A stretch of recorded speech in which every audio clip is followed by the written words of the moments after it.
out there in the world of YouTube or wherever it is you may be checking out a clip or just a snippet, or if it's just the very beginning. And if that is the case, let me say you should stick around and watch the entire video because I have a special guest today. I'm sure he's going to say something that's informative and very interesting today. But before I get to my special guest, let me say my name is Jacqueline Anderson. And of course, everybody calls me Jackie, but back to my special guest today. He is a certified public accountant that has wealth of experience in accounting. And in addition to being a CPA, he's also a politician. He knows a thing or two about politics. He represents District 83 in the Georgia House of Representatives. My guest today is Mr. Howard Mosby. Thank you, sir, for taking time out of your schedule to be with me and share about your CPA experience, being an accountant, and how politics has played a part in your life. All right. Thank you for having me. I really appreciate it. So we'll dive in like I normally do. And the first question is always, what is your name as it's printed on your birth certificate? Howard Mosby, M-O-S-B-Y. Pretty simple, easiest. Very simple. To get, right? It ain't Pookie, it ain't Damon, it ain't, it's Howard. Quay Howard, D Howard. That's right. Lord, no, none of that. Gosh. All right, so where are you from? Atlanta, Georgia. Right. Born and raised. Okay, have you always lived here in Metro Atlanta? Or did you venture off? I lived in most of my life. I've lived, excuse me, I lived in Miami and Minneapolis, but Atlanta's always been home. I've always spent a large amount of time here.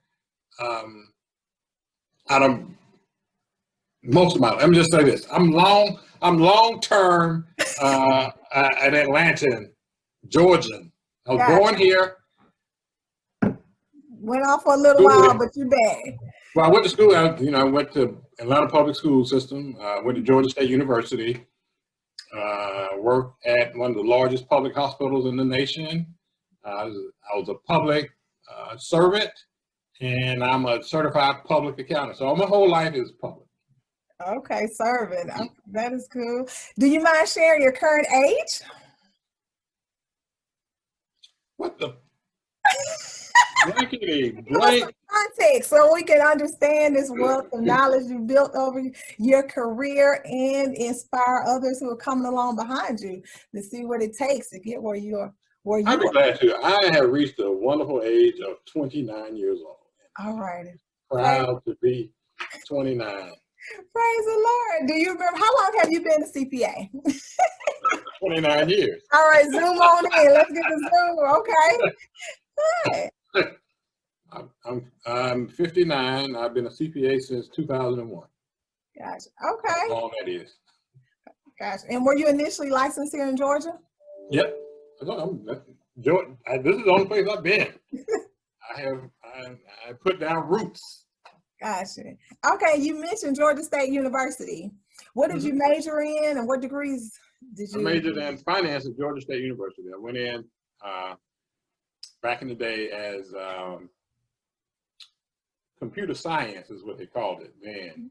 And I got a job being a bookkeeper and realized that I can do this. It's good stuff, and decided that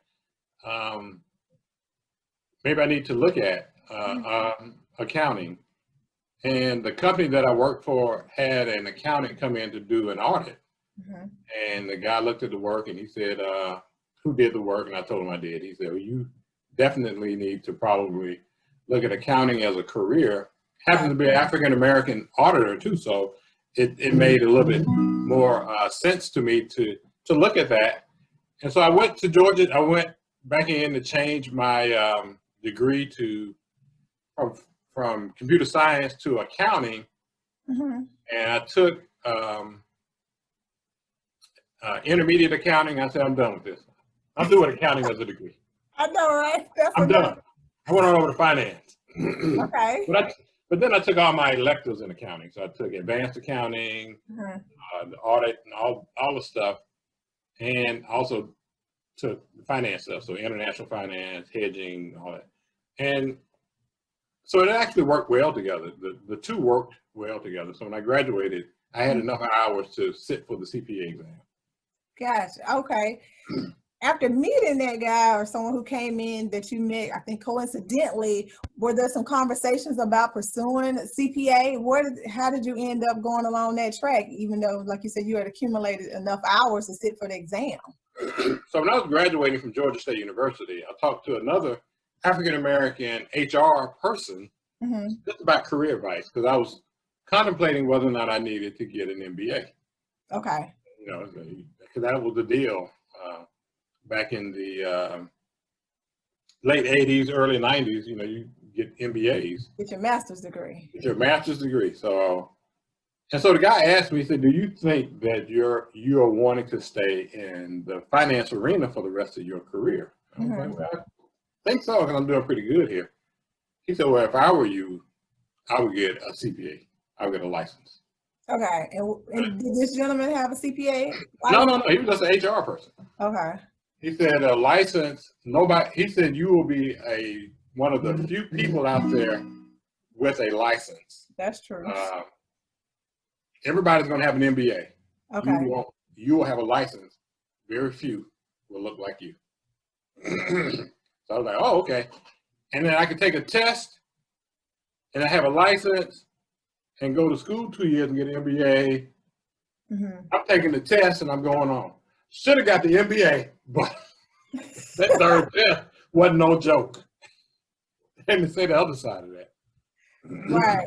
Gotcha. Okay, so tell us a little bit about your career, the background that you've had, since you mentioned some public accounting and years of experience you've had in the public sector. Well, it's the way the accounting profession is set up. So you have the private industry and you have public accounting. So I never worked for a public accounting firm.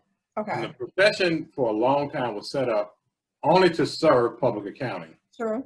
And if you didn't come through KPMG or E&Y or Deloitte or back then Arthur Anderson or something like that, it was hard to make inroads in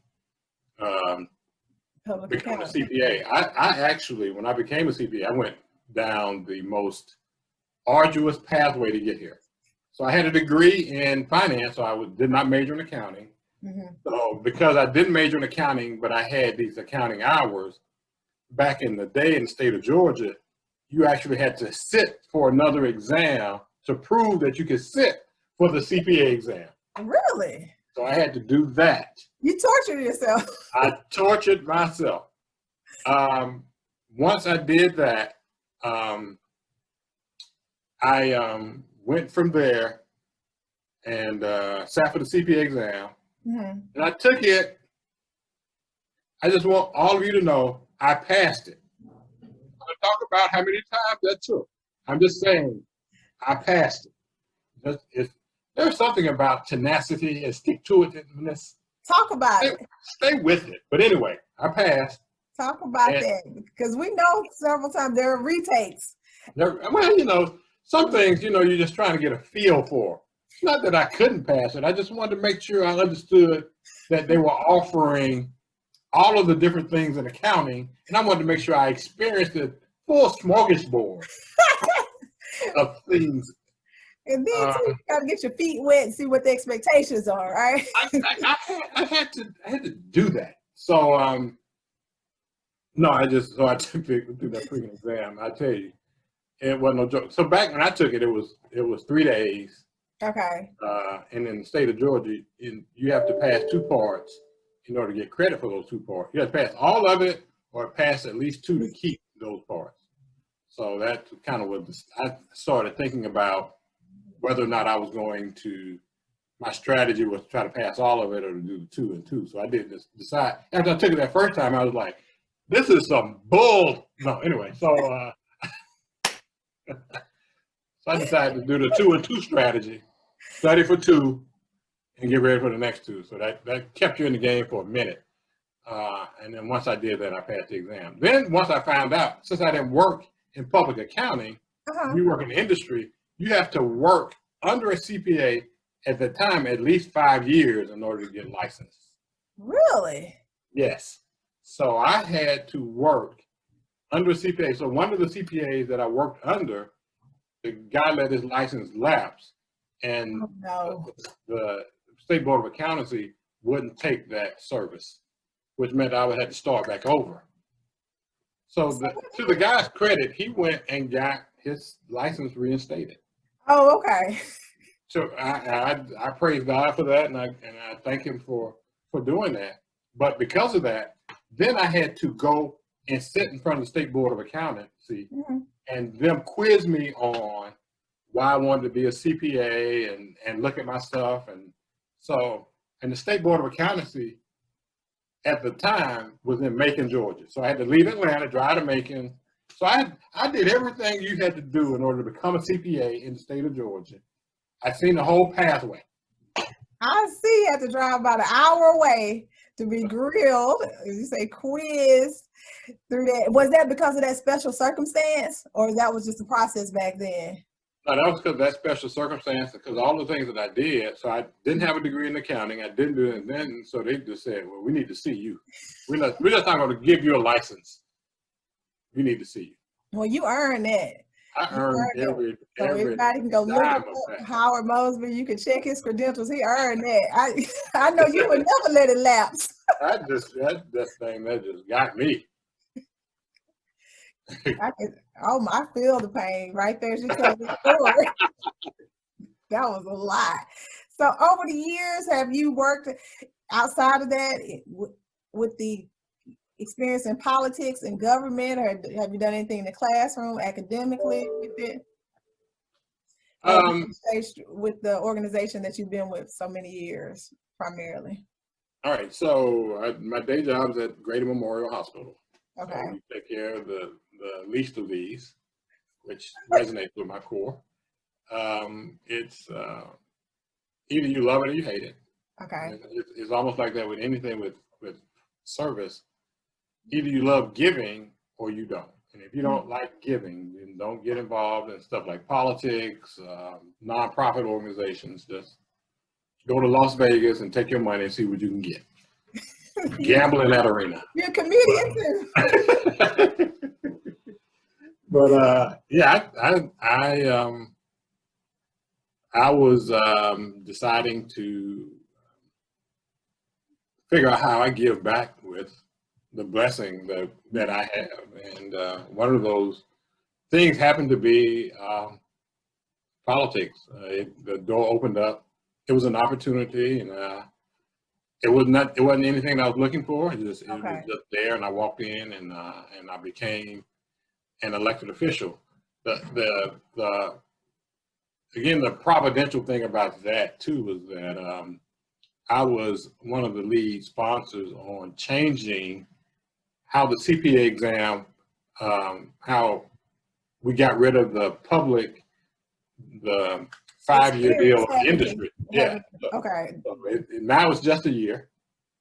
You can sit for a year in the public firm, or you can sit for a year in industry. As long as you sit under somebody with a license in Georgia, now you can go ahead and sit for the CPA exam. So I was part of that. You spearheaded and championed that change. I worked with the Georgia Society of CPAs to figure out and make that happen. We moved the State Board of Accountancy from the Office of the Secretary of State to the State Accounting Office. Right.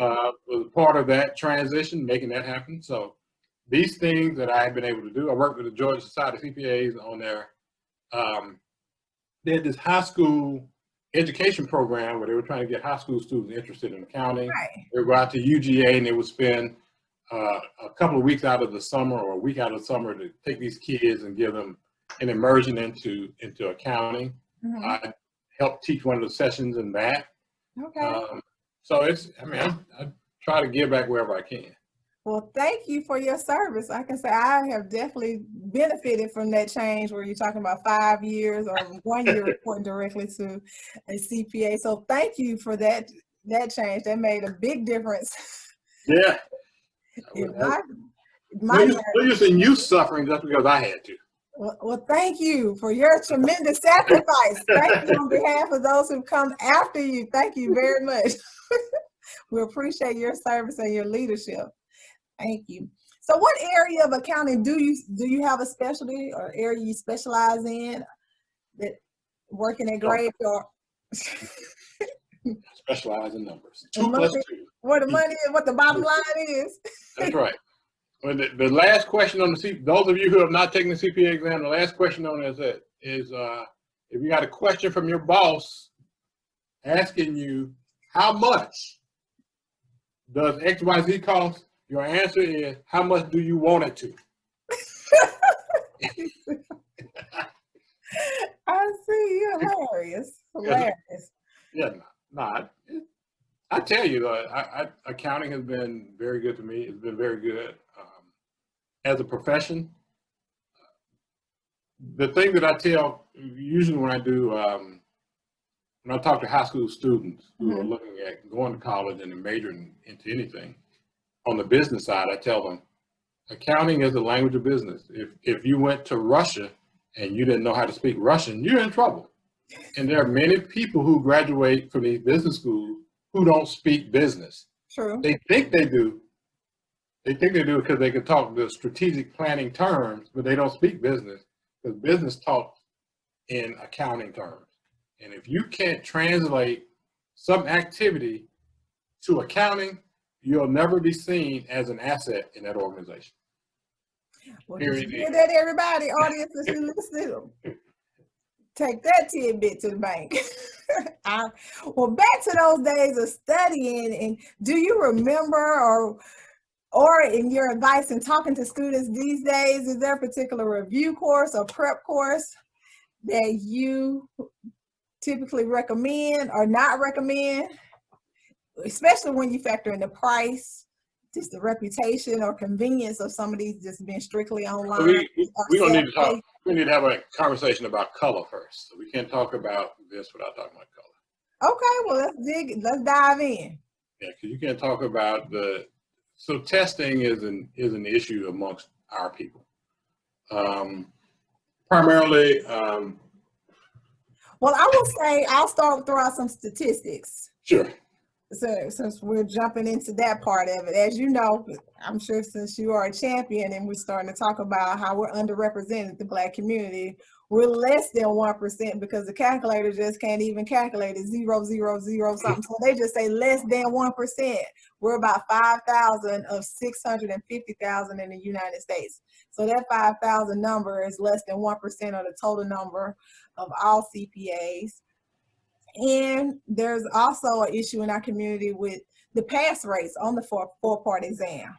So there's some statistics there. So if you can't even get out the gate with passing all 4 parts within the 18-month window, we can talk about, as you said, Dot, talk about the color aspect and how we increase the numbers from this less than 1%.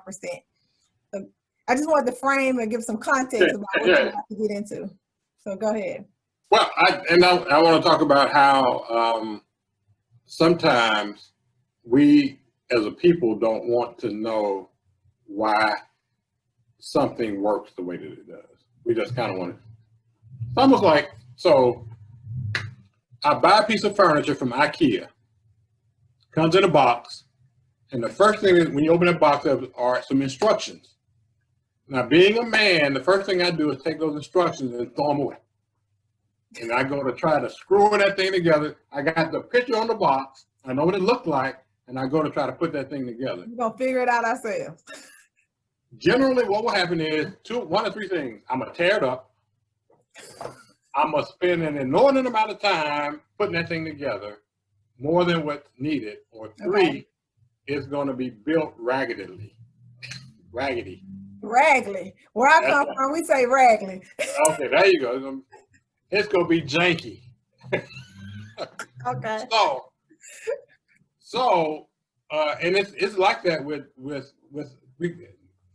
we have, as a people, we really need to think through the fact that the system is not designed for us.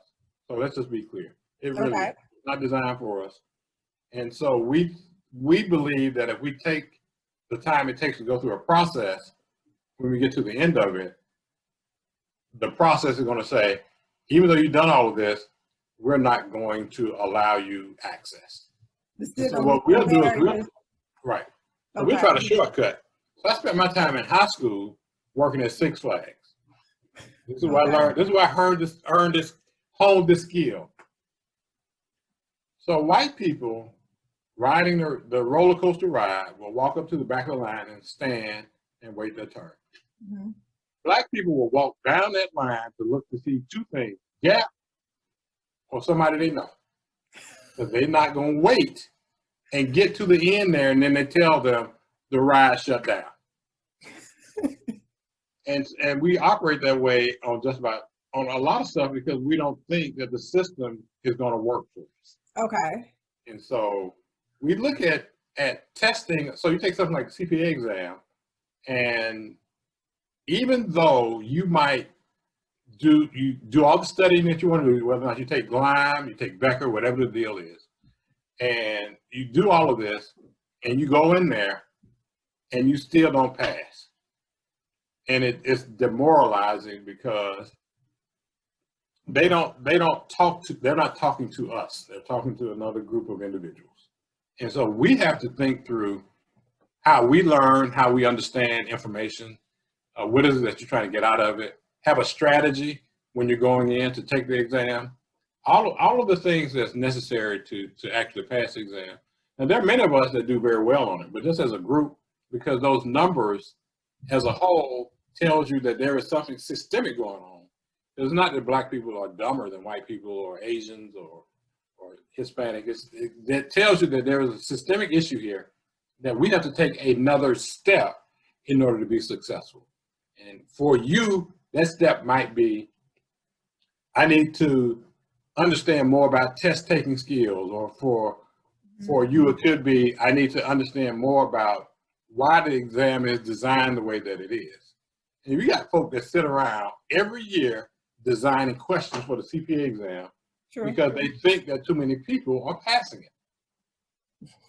And some would argue, and there have been some surveys done and studies done to say that it is the hardest, most difficult credential exam in the entire world, above the bar and medical. The amount of studying you have to do. Harder. The amount of studying you have to do in law is when you talk to an attorney and they say, you took that? You had to study that? You had to study that? Yeah.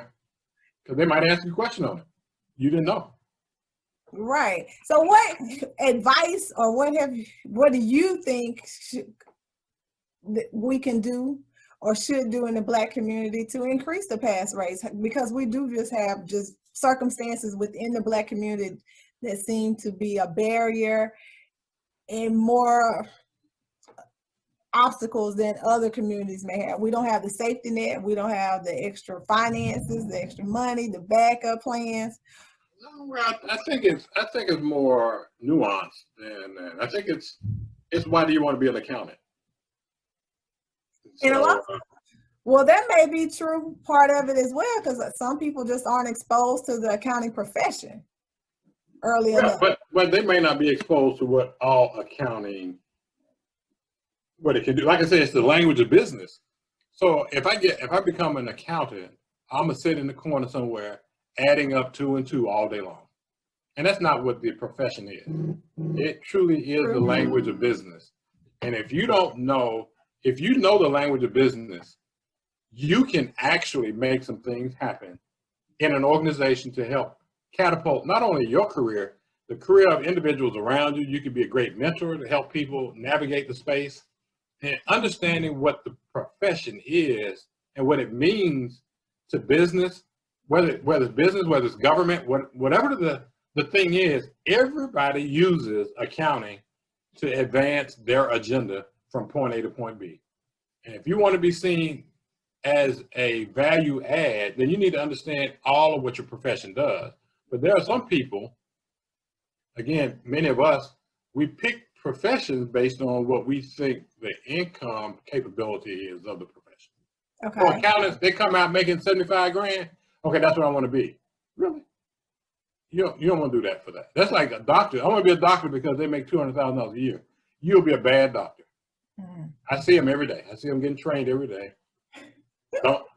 If somebody's chasing money, don't go to them because they will mess you up. Yeah, and I can say that's true probably in any career profession if it's you're chasing the dollar. But back to those in the accounting profession, or they staff accountants, bookkeepers, tax preparers, they just haven't gone that extra mile, that extra step to obtain those credentials, being a CPA. Correct. Well, I mean, again, now this is where the profession or the society has done a poor job. I mean, I've had this conversation with the Georgia Society as well. Mm-hmm. What is the value add for me becoming a CPA? Gotcha. But sometimes I think, depending on your organization, there's true value in maybe promotion and then what you can do within the organization. But if there's a barrier there where you can't even get in, where you if you're overlooked before you even get to the table, what can you do? Where do you start? Well, so this conversation is more nuanced than the CPA, because this is one of the other things that I do is I try to help individuals navigate. Every environment that you're in is a political environment, whether you want to believe it or not. And there are a lot of individuals who believe that they can be apolitical in an environment and succeed. And that is probably break that down. One of the hardest things to do. I mean, we're interdependent. We are people working with people, and everybody has an agenda, one way or another. And if you don't understand how to navigate spaces where pitfalls are, landmines, where opportunities are, if you don't know how to navigate that, I don't care what kind of degree you got, you'll end up being frustrated in your career until you either learn how to deal with it, or you just give up and say, I'll just take whatever I get out of this and just wait till retirement. How much does race play a factor in that? Race plays a big factor in the fact that Black people don't like playing politics. That's where the biggest factor is. How many times have you heard people say, look at him, look at, let me get the whitest name I can get, Frank. Look at Frank over there sucking up to the boss. The brown nosing. Brown nosing. Well, Frank is actually working a plan. And instead of you sitting down disparaging him, you probably need to have a conversation with Frank to say, tell me what your end game is and how you expect to get there, and how can I engage in that. You might not want to do the same type of brown nosing, but you're going to have to do some navigating of the space to get to where you're trying to go. The only person that's going to carry your water into a space where you don't exist are people that you have developed relationships with. And what you want is people in a room advocating for you in rooms you can't get into. True. So they're not talking about you. They're not talking about your name. They're not talking about the fact that you have opened this door, you solved this problem. When these job openings come up above you, the higher you go, the harder it is to get in, the more politics it is to get into those positions. And if you're not thinking about or wanting to play that game, right, then think about being a mid-level supervisor the rest of your career. Really? So you're going to have to play politics, but it seems like there's a delicate balance there by maintaining your integrity and your character not being coming into question with your peers. Here we go. This is another problem that we have as a people. So we look at politics as a dirty word. Okay, break it down. And it really is. It's the art of negotiating, getting something done. Politics, you're trying to advance your agenda. But usually you have to have something to offer, right? Usually there's a trade-off, right? It's you. If you're not a product that you can sell, then don't expect somebody else to buy it. That's simple. It's that simple. You got to believe in who you are and what you do. And if what you are and what you do is mediocre or average at best, okay, and that's what you think about your work, don't expect somebody else to pick it up and say, this is the best thing since sliced bread. And they're not going to do it. You're your biggest advocate. You're your biggest salesperson. And if you're not doing it, you don't want somebody else doing it for you that you haven't framed for them what that should look like. So if it's about interpersonal relationships, being personable in politics, how relevant is having a CPA then in the workplace? All right, so we back to what you said again. What are you offering?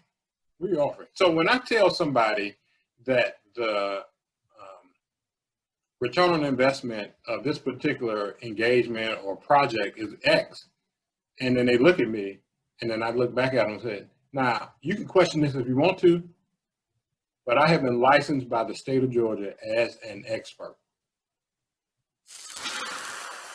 You take that pipe, put that in your pipe and smoke it. That might work probably, I would say, in public accounting, although I haven't worked in it. But a lot of times I'm seeing advancement with peers, with people who don't even have those credentials, especially in industry or corporate world. Yeah, Because some places they're playing the game. They're playing the game. That's what they're doing. They're playing the game. They have the skill set, and they go in with the skill set, and they use that as their leverage to have these conversations in these rooms.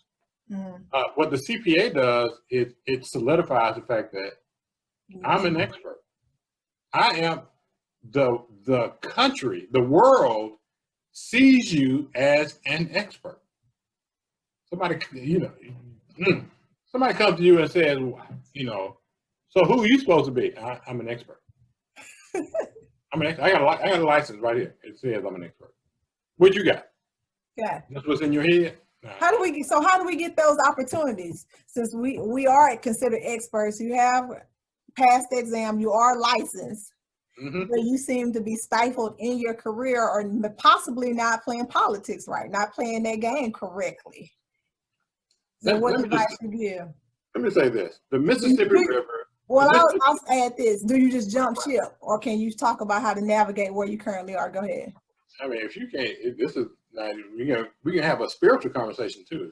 All right, let's encompass everything. Let's get it all in this one quick interview. Because in the Black community, we are spiritual people. So absolutely. Let's not leave that out either.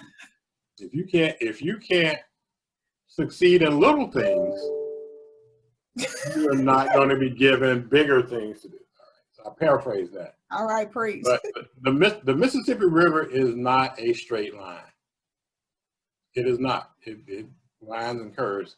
So are people's careers. If you think your career is a single line trajectory from entry level management to CEO, then you're surely mistaken. You need to start looking at the landscape to see, how does this river flow to get me where I want to go? We're building some relationships along the way, rubbing elbows as you go along. Some of it you're going to ride in the boat. Some of it you're going to get out, walk across land. Then you'll get back in the boat again. You see what I'm saying? So you have to figure out how you want to navigate. There's some snakes over there. There's some rocks down there. How do you navigate this thing to get to where you want to go? And our folk, what we do is we walk in and we say, I came to work every day on time. I turned in my project. How come you ain't promoted me? You see how well I'm doing. I'm doing a great job. No, I'm doing a job. I'm doing a job. Well, I would say great because nobody said you're not doing a good job. You ain't got any negative feedback. That right there is straight blackness. Right there is straight blackness. I am black. I represent, so I want to get your expertise. I want you to tell me what but that's that mindset based on what you were saying. That's that mindset right there. That's right. That's right. It ain't great. It's not great. It is not great. But you haven't been given feedback that is bad either. So speak to that, where you were going. I was just adding to what you were saying. Because that mindset is like, go ahead. I'm going to tell you like this. I'm going to be raw with you. When I go into the bathroom and I use toilet tissue, as long as it does what I need for it to do, I'm good with it. I don't sit around praising it. I throw it in the toilet and I flush. It did what it was supposed to do. Okay? Now, when you go get that moist wipe, now you're at another level. You're at another level. You don't want to be toilet tissue on the roll. This is the first. So don't expect people just tap you on your shoulder. Hey, you're doing a fantastic job, buddy. We're here promote you or give you a raise. It doesn't happen like that. Well, you know, what you have to do is evaluate. If you can't put yourself in your boss's shoes, then you'll never be a boss. So here's the deal. Okay. When as a leader, what I need is the thing that I need to get done. I need that thing done. Mm-hmm. You get it done, I'm good. I'm moving on to the next thing. You're looking at me talking about, how come you give me accolades? No, I just need that thing done. I need to move on. What you need to be thinking about is, what's the next thing that I'm trying to get done? Not only have I done this, but I've done the next thing in that line. Here it is, ready to go. Now I'm looking at you like, wow, you saw that I'm gonna need that too? You're thinking I need ahead. to keep my eye on you. You're thinking ahead. Yeah, but a lot of us say, I'm not gonna do that extra work, because just in case he might not say that, then I'm done some extra work for nothing. But if that's the way you think, then you always be where you are. Gosh. Now realizing it'll pay off in the future down the road. Yeah, or it may not be immediate. It may not be immediate, but it will pay off. Or it might not. It might not. You might have misread where the next step is. All I'm saying is that if you're not willing to take that risk, step out in faith to do that next thing, to try to understand what your boss's needs are, then you're gonna always be stuck in this role expecting somebody to come and find you. And they're not. They're not gonna come find you. Well, what about the salary and the compensation? Do you think for those in the Black community that they are fairly compensated for their expertise? Or does that again politics play into that? Once you obtain those 3 letters behind your name. Yeah, well, you'll make more. Now, I thought you were speaking specifically between, so you got a Black and a white CPA, will they make the same amount of money? No, we know that. But what's your advice on closing that gap? How do we be our own advocate in politics on our way to that, since that's your area of expertise? Well, that's not mine. I just know stuff. That's all. What the expert? Expert. And two. No, I think that this goes to the character of the organization that you work for, and you always have to be mindful of. What I try to tell people is this is a great piece of advice that I got. I don't need to pass nobody. I just need to be able to read the license plate, though. I don't want to be back so far that I can't read the license plate. Okay. So as long as I just need to be close enough to read the license plate. And that's worked out well for you. That's worked out well for as long as you continue to do that. Yeah. You say, all right, you look at it. I'm just saying, you look at these numbers. This just don't make any sense. Why am I way back here? Okay, you're right. Now, some of us would say because of that inequity, you need to make me equal, and so you'll sacrifice good for perfect, and you won't get anything. Okay. So it for Black people in this space, it's about incremental wins, and so they know from that point forward that you're watching what they do. But if you go in there to act a fool, Frank is making $20,000 more than me, and if I don't make $20,000 more next week, I'm going to sue this organization. Mm-hmm. Good luck. The wrong approach. That's right. It's the wrong approach. I don't have no problem with Frank making his money. Great. I just don't need to be this far back behind him. There has to be something that can be worked out here. Gotcha, but it seems like the onus and responsibility is on that individual's shoulder. You have to make a case for yourself, be your own advocate, and then produce.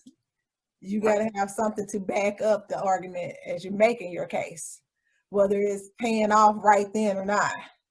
And a lot of times it's not. That is correct. That's correct. Well, I mean, again, we have to, as a people, start the process of really looking at strategically how we operate as a people in America. We are as American as anybody, but at the same time, we are not American. It's almost like the issue in the Bible. We are in this world, but we are not of it. All right, preach. So we have to look at America kind of the same way. And so we need to be our best, but never put our guard down. I think images are important. And the images that we have relied so long on having true factual images, but we don't put out aspirational, that our kids are aimed at a bar that's right in their line of sight instead of something that will elevate them. And so I don't need to see real, I need to see aspirational. I want to see some stuff that I don't get to see every day that gives me a different type of hope for a different future. But if I live in a crime-infested community and I turn on the TV and people that look like me live in crime-infested communities, then there's no hope in that. I need to see something different than that, something that didn't happen through gangsterdom, through pop locking and entertainment, but something that the average Joe, like Chris Rock said, the guy that lives next door to him is a dentist. He wasn't a dentist that created fluoride. He was just a regular dentist. But he makes enough money to live in the same neighborhood as Chris Rock. Why are we looking at these fantastic things to do when we can actually generate the same types of income that other folk generate? That doesn't have to be, that I don't have to be an exception in being able to rap, dance, play football, basketball, comedian, but I am just a great accountant and I can live next door to Jay-Z. Right, you don't have to be in that entertainment world or industry. Right, you don't. Yeah. You can be a great engineer and do that. You can be a great accountant, you can be a great doctor, you can be, just figure out what your passion is and do that. And a lot of our kids see rapping and entertainment and basketball, football as achievable because that's what they see every day on TV. Right, and that was going to be my follow-up question about the initiatives with some of the high school students or on the college campuses on recruiting or exposing those individuals and students to Black people in the accounting field or being a CPA. How do those conversations or sessions go? And what's the feedback or what's your approach? Because it seems like we need to start earlier if we're going to increase the pass rates in order to close the gap. Well, we can't look at this as piecemeal. So this is not an accounting problem. Okay. Not a doctor problem. It's not an engineering problem. This is a Black problem. And again, images that are in our face, in our kids' face. So if I show up in a classroom and show them this is what a Black accountant looks like, and then they walk out the door and they see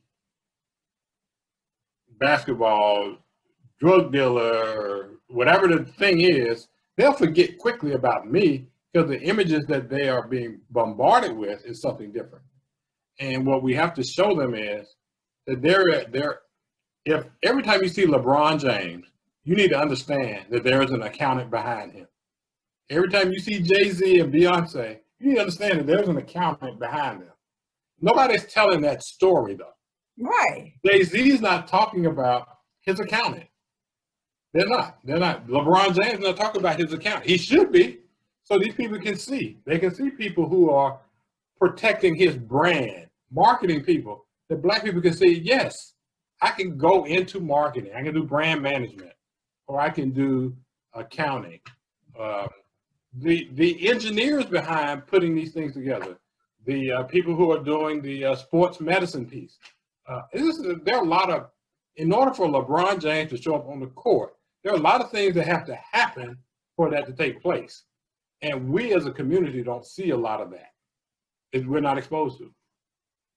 Right, we're not exposed to it, are clueless about it, don't know what that entails. One of us showing up in the classroom is not enough. You might save one, and you might get one, and that's okay, and that one is important. But if we really want to make an impact in this area, we really need to start looking at the images that are coming at our community hard and fast. So what does the legislature They don't care. have to say about that, or what from the political side, since it's systemic, what part does that play? Where do you think the STEM comes from? Where do you think the system comes from? This is the legislature created the system. That's what, since you're a part of that system or had experience, that's why I'm asking now, what part does that play or have played? All right, so we as a people, we believe that the elected official is the only tool that we have in our toolbox to fix our community. So if you see an issue, let's say you have a drug problem in your community, somebody selling crack or something, whatever the deal is. So the first thing you do is you go to your elected official and say, what are you doing about these crack folks?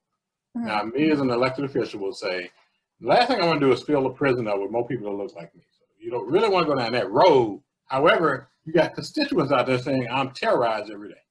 Okay. So how do you deal with this? Now, what happens in the white community? Well, white folk will be out there with a notepad. They will be taking down license plates. Get some data. They'll call the police up, and they'll have a meeting. They all will come in. They will all have their data, as you say. They will have information, and they will turn that over to it. Black people, when something goes wrong, we don't tell. So if you're not going to tell about what's happening to you, and then not only that with crack, but it happens at work too. True. When something happens to you at work, you don't tell. And so because you don't tell, stuff continues to go on. You continue to have this life. And it's pervasive in our community. And we have to learn, you know, we got to get rid of the statement, snitches get stitches. We got to get rid of those kind of words out of our community. Because if you come into our community to do dirt, we should be the first ones to say, you're not going to do that here. You're not going to bring that message to our community. I don't care if you look like us or not. You need to go. Right. And until we start holding our people accountable, see, the problem is Barack Obama became president of the United States, and white folks said, all right, we're good. And so we are in the streets right now marching for justice. And the equation, so as an accountant, what's the equation? If it's unequalness in the system, so all the resources over here, and this over here they need resources, how do you balance that? How do you balance that? That means that somebody has to get a minus sign and somebody has to get a plus sign. The person that's getting the minus sign, what's the benefit of them giving up? We haven't articulated an argument good enough to say it makes sense for you to take the minus. Because you don't get anything else on the backside of it except to see you do better. That's the only thing white people get out of leveling the playing field. There's nothing else for them. Racism is the white man's problem. It's not black folks' problem. Because he have to decide that he wants to do something different. Mm-hmm. And until then, we can be out there all day long, marching left and right. And Wells Fargo still not giving you a loan. Bank of America still ain't hiring you.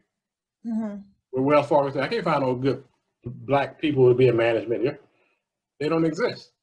How can he say that? What does he say to all the black people that work at Wells Fargo? Y'all are not good enough to sit in the same room as me. Right. All right? Exactly. So in order for me to give up a seat in this room to bring you in here, what's in it for me?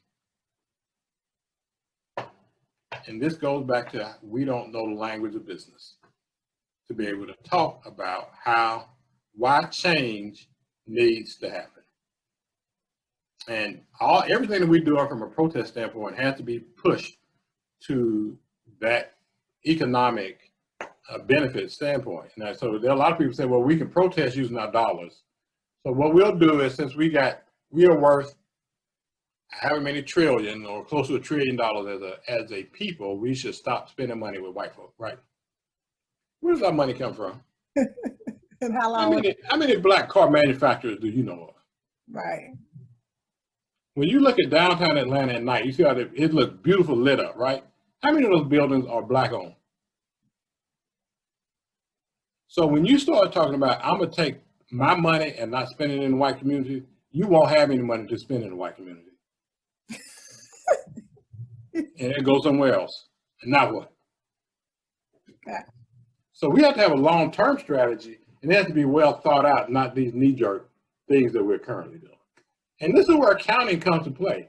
And people who are these protesters should bring in Black accountants to talk about, we need to have an economic plan. We need to have an economic plan. Why are we not sitting down talking about this as a people? But you need buy-in from the other side. I'll use that one. And until folk understand the value of what you bring to the table. And again, we don't do enough talking as Black experts that you all need to listen to us. I heard this one time, one of this Black guy told me, I don't have to worry about no CPA stuff because I bought QuickBooks. I said, man, I wish I had known that instead of spending all that money taking the CPA exam. Right. All I had to do was buy QuickBooks. I've been done. I'm good. Man. So how did you school him right quick? What did the Lord tell Moses? I'm going to show him my hind parts as I walked off.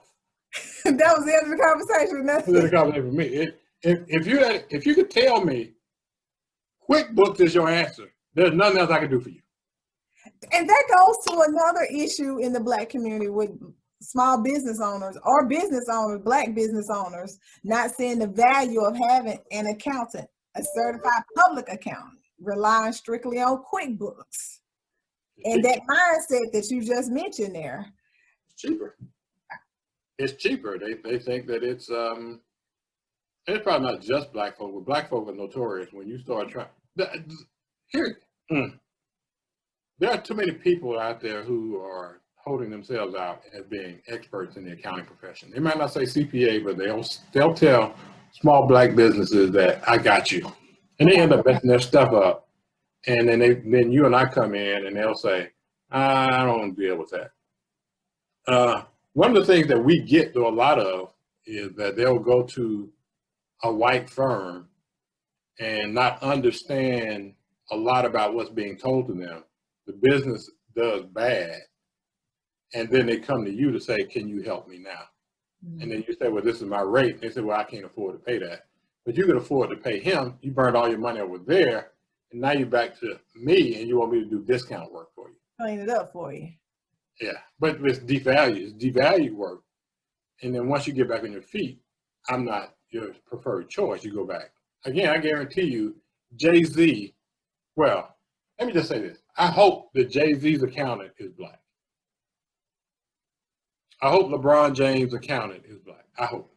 Right. I was going to say, I doubt it, probably Jay-Z, but I know LeBron has made a concerted effort to surround himself or build a team of Black people.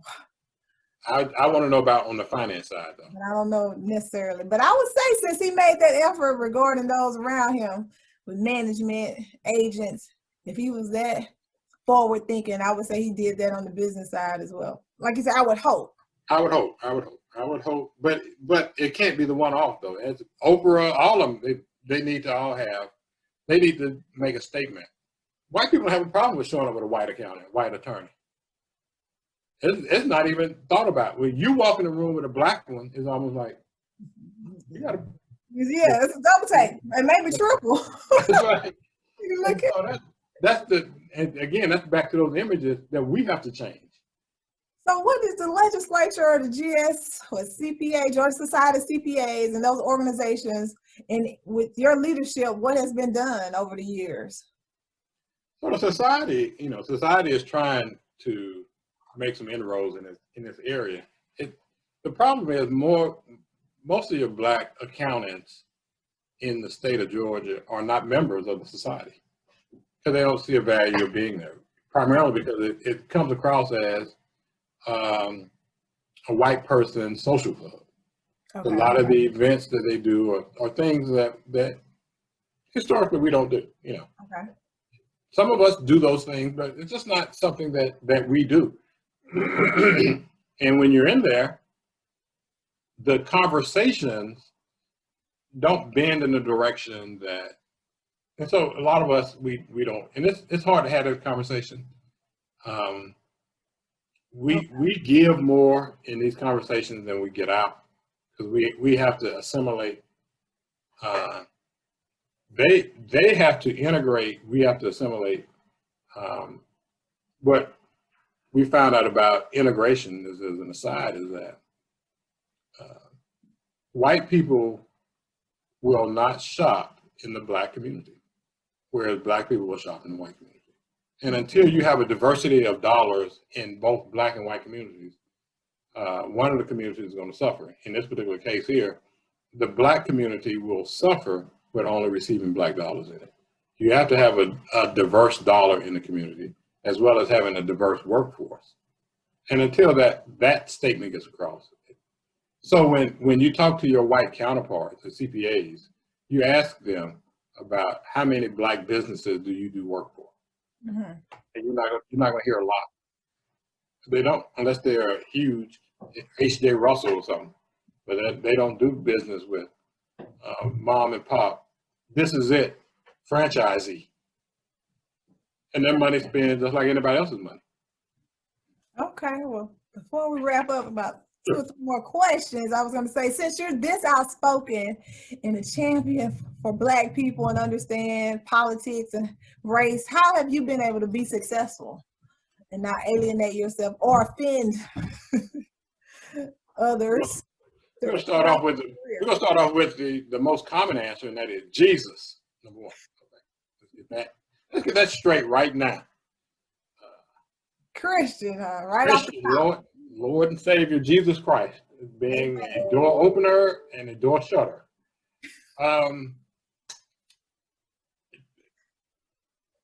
You really do have to think about what. In order to build a bridge, you have to start. You can't build a bridge from the other side of where you're trying to go, and you can't build a bridge in the middle of the water. So you start on the side where you are, and build from there. A lot of us, we have this instant gratification problem. The only thing in life that is satisfied through instant gratification is an itch. Other than that, there's a process that goes along with it. And we have to be relegated to the fact that we're going to have to work through a process. And what I have done is, whenever I walk into a new landscape, I survey it. I make sure I understand who are the power players, who are the people who are posers or folks that are fake news people. Right. And then who are the people who most likely can help you get to where you need to go, and how do you use those individuals to, and it has to also be a win-win. Mutually beneficial. Mutually beneficial. Only immature people do win-lose. If I win and you lose, that's an immature equation. That's what kids do. They look, if I got an ice cream cone and you got one, first thing a kid do is look at the other ice cream cone to see who's bigger. Right. And if they think yours is bigger, they start crying. And that's immaturity. Right. Mature win-win is, I'm glad you got an ice cream cone, I'm glad I got one. I'm satisfied with mine, let's move on to the next deal. Well, that's some wisdom that you gained over the years, but I don't know if I'm being devil's advocate or just immature. But a lot of times we've been marginalized. Circumstances. Why? Sometimes it's just race alone, the color of your skin, and the adversity that we face just by waking up every day. Yeah, but you know what? If my first answer to you when you say something to me is for me to cuss you out, then I have used the least amount of my intellect to be able to deal with the situation that's in front of me. And a lot of times when we are faced with adversity and situations, and we are going to be faced with that just because of who we are, if the end of that equation is, because I'm Black, therefore I'm not going to do anything else now, because they know they did that against me because I'm Black. If you don't believe that you have the intellect to be able to navigate that space and come back and win, then you just stuck. We're all gonna be faced with that. I can't do nothing about the fact that you are racist. I can't. Okay. I would love to. I can pray for you. I can do a lot, but I can't do nothing about it. But what I can do is outthink you. And persevere. Keep going. No, I can outthink you. No, just persevere. I can outthink. If your answer to me is because I'm black and you're going to do something to me, I should be able to defeat that through my ability to be able to outsmart you in this workplace.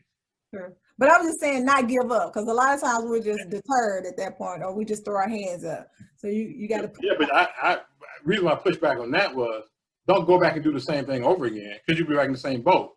And folks will look at you like, see, nothing changed. Once they show their hand, once you find out that somebody is racist, they just showed their hand. Now you say, okay, now I know what you got. Now let me develop a strategy around that. Right. Gotcha.